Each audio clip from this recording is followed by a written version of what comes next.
شروع کرتا ہوں اللہ کے نام سے جو بڑا مہربان نہایت رحم کرنے والا ہے۔ السلام علیکم دوستو، welcome on S G A stories. کہا جاتا ہے کہ پہلے زمانے میں ایک بادشاہ حکومت کرتا تھا۔ بادشاہ ویسے تو بڑے اچھے انداز سے اپنی سلطنت چلا رہا تھا، اس کا رعب و دبدبہ بھی تھا، لیکن بادشاہ ہمیشہ کچھ عجیب و غریب کام کرتا۔ کبھی کوئی آزمائش اپنے وزیروں پر رکھ دیتا تو کبھی کوئی آزمائش رکھ دیتا۔ ایک دن اس بادشاہ نے اپنے وزیروں کو جمع کیا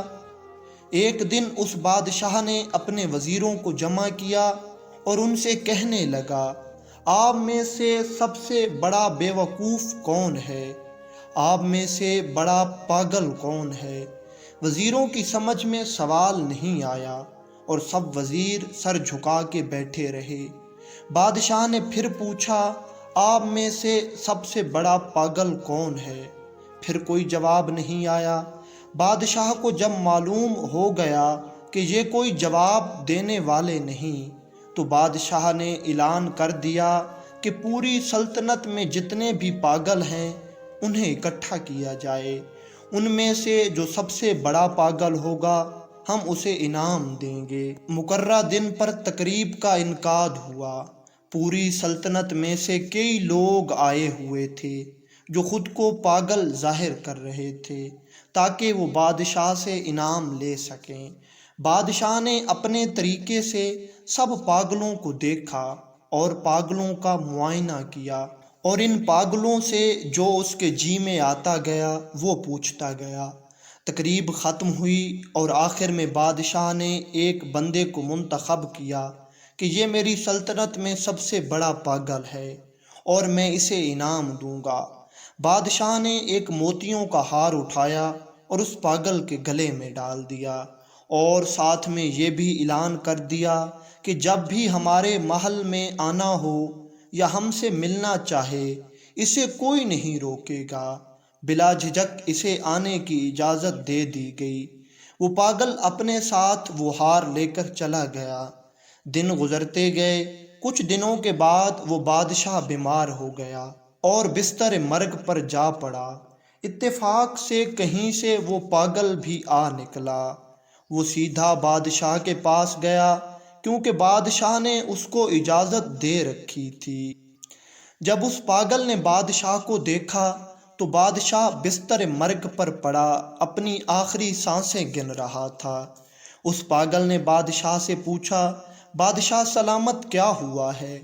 آپ کیوں اس طرح لیٹے ہوئے ہیں؟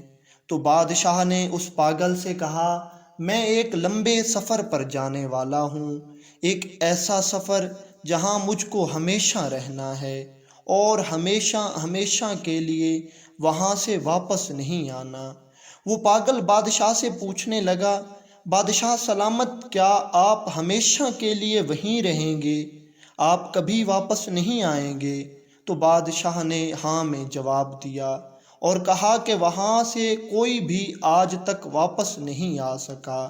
وہ پاگل بادشاہ سے پوچھنے لگا، بادشاہ سلامت، اگر آپ نے وہاں ہمیشہ رہنا ہے تو وہاں تو آپ نے ایک عالی شان محل تعمیر کروا لیا ہوگا، وہاں تو آپ نے اپنی خدمت کے لیے کئی خادمائیں، کئی نوکر چاکر اور بہت سارا مال و دولت اکٹھا کر لیا ہوگا تاکہ وہاں کی زندگی تم آرام سے گزار سکو۔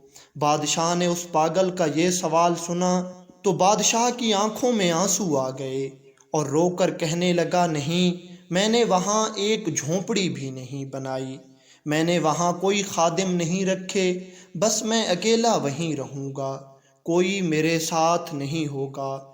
اس پاگل نے بادشاہ سے پھر پوچھا، بادشاہ سلامت، کیا آپ نے وہاں کوئی عالی شان محل نہیں بنوایا؟ کیا آپ نے اپنے لیے کنیزیں اور خادم نہیں رکھے؟ کیا آپ نے اپنی عیش و عشرت کا سامان پہلے نہیں بھیج دیا؟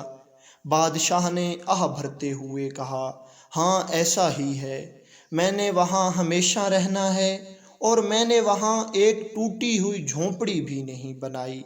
تو وہ پاگل مسکرانے لگا۔